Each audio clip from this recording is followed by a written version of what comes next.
and welcome live to round 7 of the Porsche Super Cup from the heart of Indiana.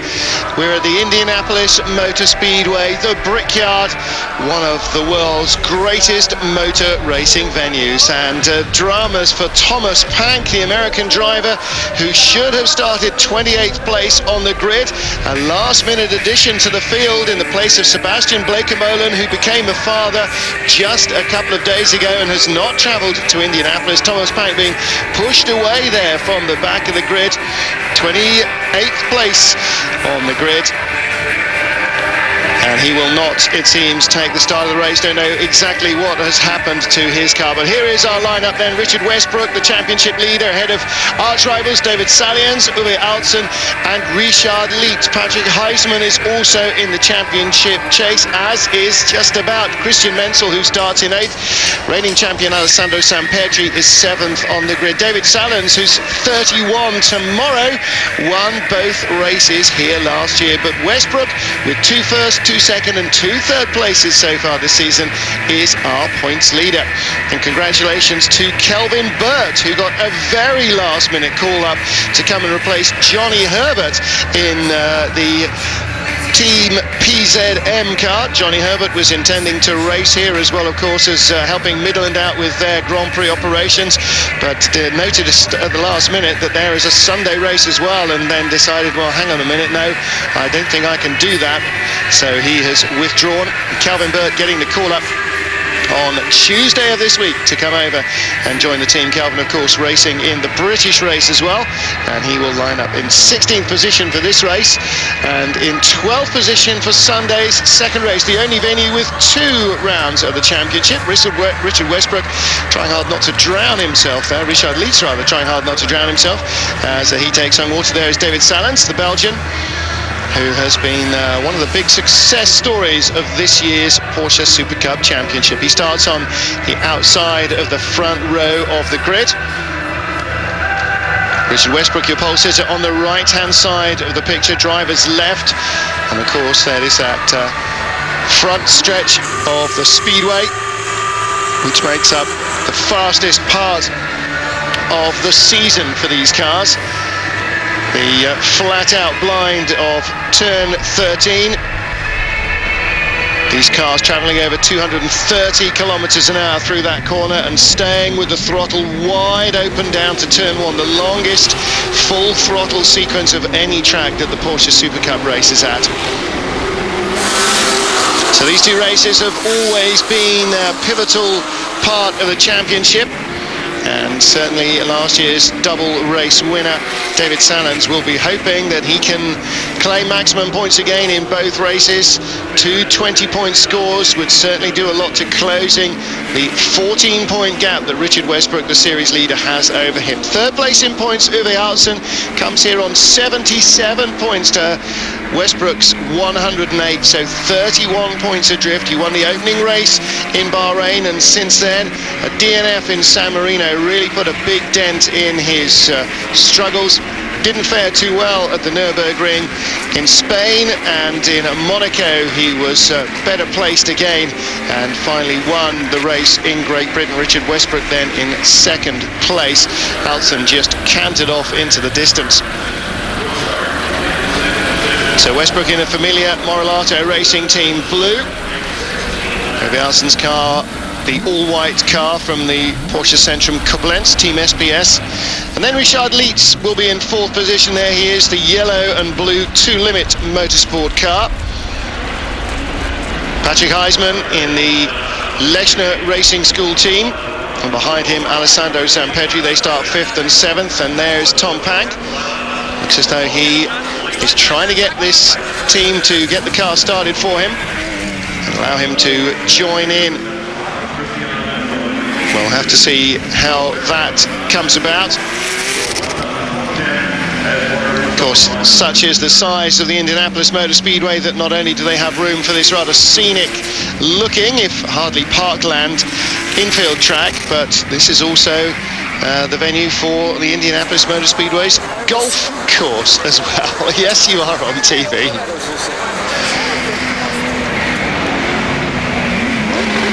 So some of the crowd that were here for qualifying for the Formula 1 Grand Prix staying to watch the Super Cup race. Oh, that was bizarre. And there you can see David Salens making a practice start. Richard Lietz weaving around furiously. Lots of tyre sliding from Patrick Heisman. Mark Bentz, the white car, next up in 6th place. Uwe Alsen's teammate, closer to him than he's been all season. Alessandro Sampedri, Christian Menzel, and then Philipp Behrer ahead of Ian Baas, who starts in 10th place for Farnbacher Lowe's Motorsport. Another change, Robert Vandenberg moves into the Harders Plaza Racing this weekend. And he's got a new teammate, Adi van den Herk, in the number 21 Harders Plaza car. So a few changes at this stage of the season. And a number of well-known names. Orbit, one of the American race teams that's racing the American Le Mans Series, and also in the Grand Am Series, they're running regular sports car racer Jay Policastro. Ricardo Imrie, run by Farnbacher Lowe's. Joe Kunz by Arsco Motorsport, as is teammate Pat Flanagan. Terry Heath is in with the Moralato Stars team, as is Jabir Al Khalifa, an F-16 pilot from the Emirates. In fact, we have got a huge slew of newcomers to the series. And as you tend to expect with the Super Cup, very few of them, unfortunately, towards the front of the field. 24 car there is of Thomas Pank. So it looks as though he should take the start from the pit lane for Team Bleekemolen. So congratulations and commiserations to Sebastian Bleekemolen. Congratulations on becoming a father. Commiserations for missing a double race weekend. Just have to be a little bit more careful with your timing in future. Just a little ahead of his grid spot perhaps, David Salens, but he's obviously eager to get on with this one. Richard Westbrook on the outside. So Salens will have the inside line on the rush down to turn 1. But he'll have to have a very quick getaway to benefit from it. So as we watch them then, the field fully lined up in beautiful Indiana summer sunshine. It don't rain in Indianapolis in the summertime. Apparently it's true. 5 red lights on, and when they go off, it's a long hold. Away they go. The field is unleashed. An explosive starting from behind the front row men from Uwe Alsen. Alsen in the white car, looking for a way around past David Salens into the first corner, and he might well get it. Turn 1 has got a fast and wide approach, but it will be the pole man, Richard Westbrook, who leads, and will it? Westbrook's early on the brakes, the others very late. Salens on the inside, takes a bit of curve there, but it's still Westbrook who takes it into turn 2, and somebody's gone right across the grass. That's Mark Bentz.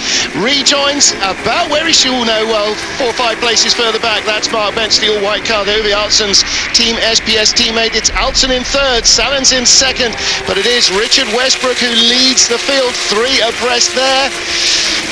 And that's from a standing start across the start-finish line. Imagine what it's going to be like when they're drafting each other out of 13 for the first time, and then perhaps for the final time in this 16-lap race here. Looking back at Christian Menzel, qualified 8th on the grid, and this may well be back from Alessandro Sampedri, our champion. No, it's not. It's the other 2-limit car. Richard Lietz, well, he did not get away well. Lietz 4th on the grid. He's been jumped by both Heisman and Sampedri. The Lechner Racing School red cars are right there behind Uwe Alsen, 4th and 5th. Try and discern what order that is as soon as we get a good camera shot. Can't wait for high-definition TV to make it all the way across to the USA. Once we get rid of NTSC, it should make life a lot easier. And there is our pit lane starter. Well, he got out of the pit lane and straight into the barriers, the 24 car, Thomas Pank. And around Speedway, turn 4 they come. Turn 1, of course, the wrong way round. Here they come, 13. And onto the stretch, and this is where Richard Westbrook needed a break, and he's got a little one, and it's Uwe Alsen who's got the toe once more from David Salens, but he ducks back in under braking. He's having a look, he's not, and a change of place there is our champion Alessandro Sampedri, for the first time all year looking like a bit of a force, gets in front of teammate Heisman. Oh, and a spin, and Sampedri's been thumped from behind. Sampedri couldn't hold it all together, and is that Hannes Neuhauser? I think it might be Hannes Neuhauser who's gone into the back of him. Yes, it is the Franz Conrad run car, and the problem with these cars is all the cooling is right there in front of the headlights. Neuhauser's vital fluids are being spewed onto the track. He will be lucky to get it back to the pits. He's not even trying.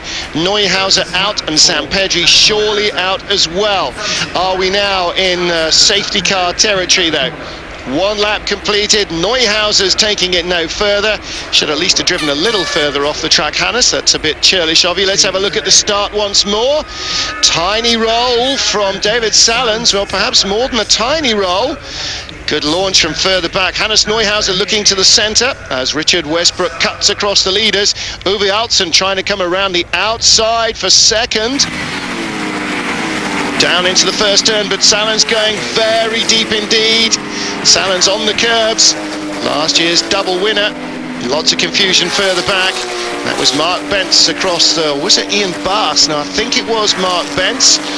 Safety car is out then, so confirmation of what I rather suspected might have to be the case with Alessandro Sampedri, the reigning champion, clearly stranded and possibly in a little bit of discomfort on the track. Safety car picks them up out of turn 13, and this will be their slowest run since the race began down this front stretch. So let's have a look. There is Mark Bentz heading across the grass in the first turn and gathering it all up. Oh, there was some carnage behind him, wasn't there? He wasn't the only one. And Bentz just gathering it all up as they came onto the track. End of lap 1, Altzen having a look, and Sampedri diving inside Heisman, who sensibly gives him room as Sampedri overcooks it, back onto the track, and whammo! Hannes Neuhauser had nowhere to go, cars on either side. Don't watch Sampedri here as the camera is doing. When he comes back on the track, look for Hannes Neuhauser. Neuhauser's already in shot. Here he is. When in fact he gambled wrong. I had a feeling there were cars to one side of him on board with Neuhauser. There goes Sampedri. Where's he going? Where's he going? Where's he going? Left, left, oh! Too late. Too late to go right. Couldn't avoid him. Sampedri's car should have kept rolling. Didn't. Perhaps sensibly, and Neuhauser went the wrong way. Lights are off, and there are our two drivers.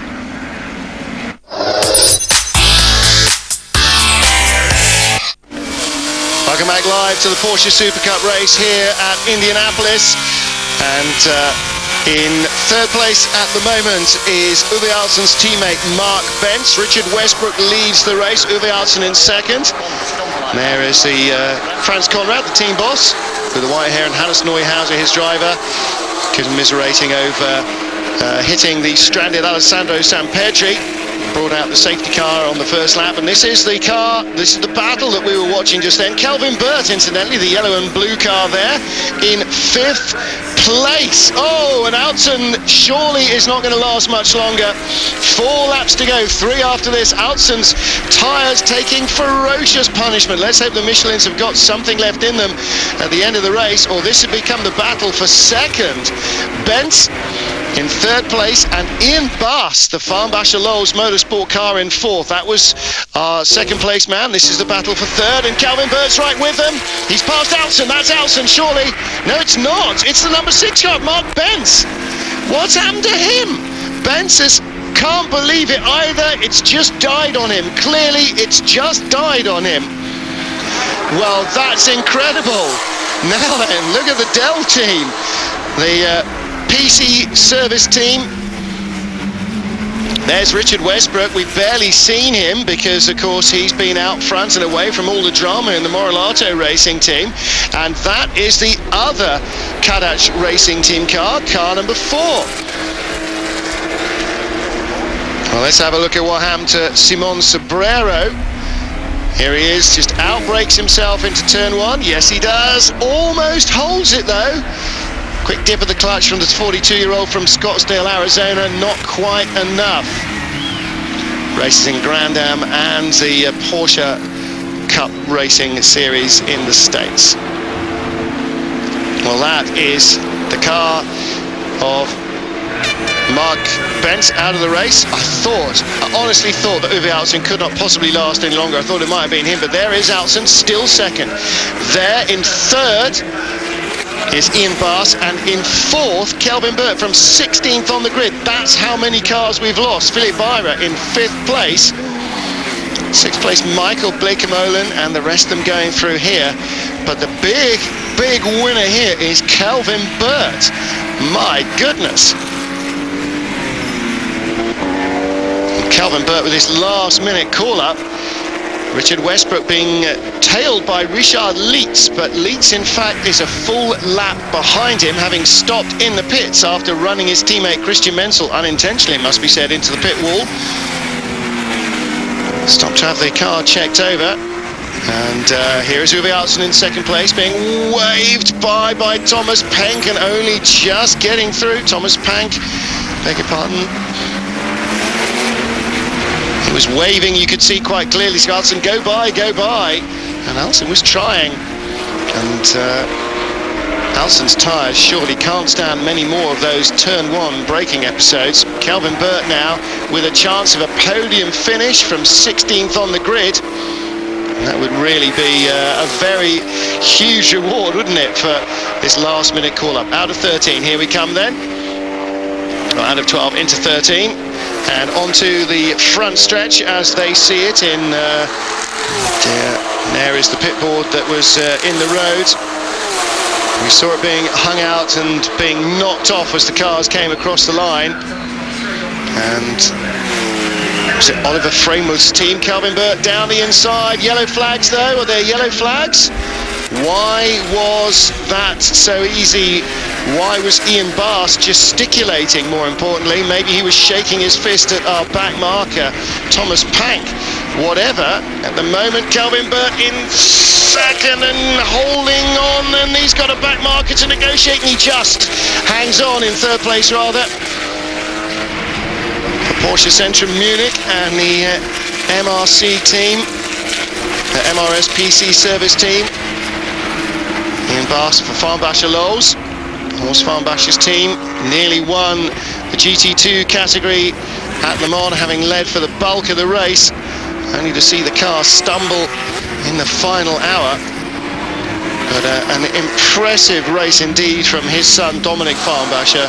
Very impressive indeed. And Simon Sobrero perhaps, having been born in Fasano in Italy, I guess fully Americanized, he probably is known as Simon Sobrero. Whoops!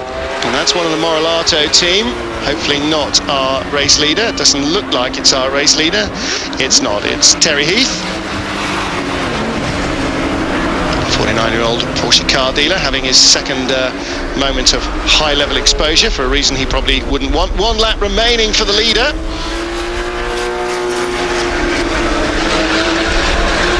And confusion has reigned pretty much all the way through this race, hasn't it? This is Heath and Al Khalifa. They started 24th and 25th, the 2 Moralato Stars teammates. And both out-braking themselves rather than each other.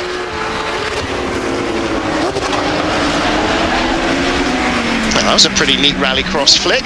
You'd like to think that it was on purpose. You'd like to. And Thomas Penck for the Bleekemolen team pulling off there. Heath continues.